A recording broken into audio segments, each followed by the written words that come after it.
ശബരിമലയിൽ നടന്നതായി പറയപ്പെടുന്ന വൻ കവർച്ചയെക്കുറിച്ചുള്ള അന്വേഷണം കേരള രാഷ്ട്രീയത്തിൽ വലിയ ഭൂകമ്പങ്ങൾ സൃഷ്ടിച്ചുകൊണ്ട് പുതിയ തലങ്ങളിലേക്ക് കടക്കുകയാണ്. മുൻ ദേവസ്വം മന്ത്രിയും CPM മുതിർന്ന നേതാവുമായ കടകംപള്ളി സുരേന്ദ്രനെ പ്രത്യേക അന്വേഷണ സംഘം മണിക്കൂറുകളോളം ചോദ്യം ചെയ്തതോടെ സംഭവത്തിൽ ഉന്നതതല ഗൂഢാലോചനയുണ്ടെന്ന ആരോപണം കൂടുതൽ ശക്തമായിരിക്കുന്നു. കേസിൽ നിർണായകമായ വഴിത്തിരിവുകൾ ഉണ്ടായ പശ്ചാത്തലത്തിൽ അന്വേഷണം സംസ്ഥാന പോലീസിന്റെ പരിധിയിൽ നിന്ന് മാറ്റി കേന്ദ്ര ഏജൻസിയായ CBIക്ക് വിടണമെന്ന ആവശ്യത്തിന് രാഷ്ട്രീയമായി വലിയ പ്രാധാന്യമാണ് കൈവന്നിരിക്കുന്നത്. ഇത് സർക്കാരിനെയും ഭരണകക്ഷിയെയും ഒരുപോലെ പ്രതിരോധത്തിലാക്കിയിട്ടുണ്ട്. പ്രത്യേക അന്വേഷണ സംഘം കടകംപള്ളി സുരേന്ദ്രനെ 3 മണിക്കൂറിലധികം ചോദ്യം ചെയ്തെങ്കിലും അദ്ദേഹം നൽകിയ പല മൊഴികളിലും വലിയ രീതിയിൽ അവ്യക്തതകൾ നിലനിൽക്കുന്നതായാണ് അന്വേഷണ ഉദ്യോഗസ്ഥരിൽ നിന്ന് ലഭിക്കുന്ന സൂചനകൾ. കേസിലെ 1-ാം പ്രതിയായ ഉണ്ണികൃഷ്ണൻ പോറ്റിയെ ഒരു സ്പോൺസർ എന്ന നിലയിൽ തനിക്ക് നേരത്തെ പരിചയമുണ്ടെന്ന് കടകംപള്ളി സമ്മതിച്ചെങ്കിലും സ്വർണ്ണ കവർച്ചയുമായി ബന്ധപ്പെട്ട ഒരു കാര്യവും തനിക്ക് അറിയില്ലെന്ന മുൻ നിലപാടിൽ അദ്ദേഹം ഉറച്ചു നിൽക്കുകയാണ്. എന്നാൽ ഈ മൊഴികൾ അന്വേഷണ സംഘം പൂർണ്ണമായും വിശ്വാസത്തിലെടുത്തിട്ടില്ല. പ്രത്യേകിച്ച് പ്രതിയുമായി മന്ത്രിക്ക് ഉണ്ടായിരുന്ന സാമ്പത്തിക ഇടപാടുകളെക്കുറിച്ചും വഴിവിട്ട സഹായങ്ങളെക്കുറിച്ചുമുള്ള ചോദ്യങ്ങൾക്ക് കൃത്യമായ മറുപടി നൽകാൻ അദ്ദേഹത്തിന് സാധിച്ചിട്ടില്ല എന്നാണ് വിലയിരുത്തപ്പെടുന്നത്. മന്ത്രിയുടെ മണ്ഡലമായ കഴക്കൂട്ടത്ത് പ്രതി ഉണ്ണികൃഷ്ണൻ പോറ്റി വീടുകൾ നിർമ്മിച്ച് നൽകിയതുമായി ബന്ധപ്പെട്ട സാമ്പത്തിക സ്രോതസ്സുകളെക്കുറിച്ചും പോലീസ് ഇപ്പോൾ ആഴത്തിൽ അന്വേഷിക്കുന്നുണ്ട്. മന്ത്രിയുടെ മൊഴികളെ പൂർണ്ണമായും തള്ളുന്ന തരത്തിലാണ് മുൻ ദേവസ്വം ബോർഡ് പ്രസിഡന്റ് A. പത്മകുമാറിന്റെ നേരത്തെയുള്ള വെളിപ്പെടുത്തലുകൾ പുറത്തു വന്നിരിക്കുന്നത്. സ്വർണം പൂശാനായി ശില്പങ്ങൾ ഉണ്ണികൃഷ്ണൻ പോറ്റിക്ക് കൈമാറാൻ ദേവസ്വം ബോർഡ് എടുത്ത തീരുമാനത്തിൽ മന്ത്രിക്ക് യാതൊരു പങ്കുമില്ലെന്ന് കടകംപള്ളി ആവർത്തിക്കുമ്പോൾ സർക്കാരിന്റെയും വകുപ്പ് മന്ത്രിയുടെയും പൂർണ്ണമായ അറിവോടെയും നിർദ്ദേശത്തോടെയും കൂടിയാണ് ഇത്തരം നടപടികൾ സ്വീകരിച്ചതെന്നാണ് പത്മകുമാർ മൊഴി നൽകിയിട്ടുള്ളത്. ഈ വൈരുദ്ധ്യം അന്വേഷണ സംഘത്തെ കുഴപ്പിക്കുന്നുണ്ട്.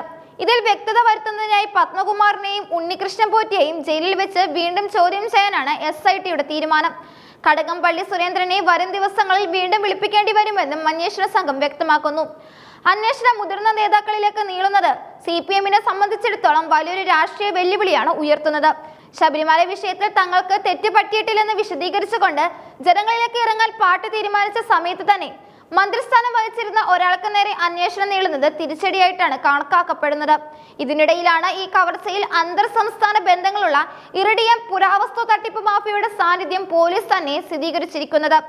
കേരളത്തിന് പുറത്ത് കോടിക്കണക്കിന് രൂപയുടെ സാമ്പത്തിക ഇടപാടുകൾ നടന്നതായി കണ്ടെത്തിയതോടെ കേസ് അന്വേഷിക്കാൻ കേരള പോലീസിന് പരിമിതികളുണ്ടെന്ന് പരക്കെ ആക്ഷേപം ഉയർന്നു കഴിഞ്ഞു.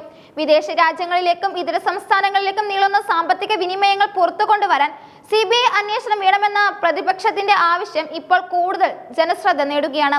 CBI കേസ് ഏറ്റെടുത്താൽ അത് സർക്കാരിന് വലിയ പ്രതിസന്ധി സൃഷ്ടിക്കുമെന്ന് CPM ഭയപ്പെടുന്നു. ഈ കേസിലെ ഹർജി നിലവിൽ ഹൈക്കോടതിയുടെ പരിഗണനയിലാണെന്നത് കാര്യങ്ങൾ കൂടുതൽ ഗൗരവമുള്ളതാക്കുന്നു. കോടതിയുടെ നേരിട്ടുള്ള നിരീക്ഷണത്തിലാണ് നിലവിൽ അന്വേഷണം നടക്കുന്നത്. പോലീസ് സമർപ്പിക്കുന്ന റിപ്പോർട്ടുകളിൽ കോടതിക്ക് അതൃപ്തി തോന്നുകയോ അന്വേഷണം ഇഴഞ്ഞു നീങ്ങുകയോ ചെയ്താൽ കേസ് CBIക്ക് വിടാൻ കോടതിക്ക് അധികാരമുണ്ട്. പത്മകുമാർ ഉൾപ്പെടെയുള്ളവർ അറസ്റ്റിലായിട്ടും അവർക്കെതിരെ പാർട്ടി തലത്തിൽ നടപടിയെടുക്കാത്തത് CBI അന്വേഷണം വന്നാൽ തിരിച്ചടിയാകുമോ എന്ന ഭയം കൊണ്ടാണെന്ന് രാഷ്ട്രീയ എതിരാളികൾ ആരോപിക്കുന്നു. ശബരിമലയിലെ പവിത്രമായ ആഭരണങ്ങളിലും ശില്പങ്ങളിലും നടന്ന ഈ കവർച്ച ഭക്തലക്ഷങ്ങളെയും വേദനിപ്പിക്കുന്ന ഒന്നാണ്.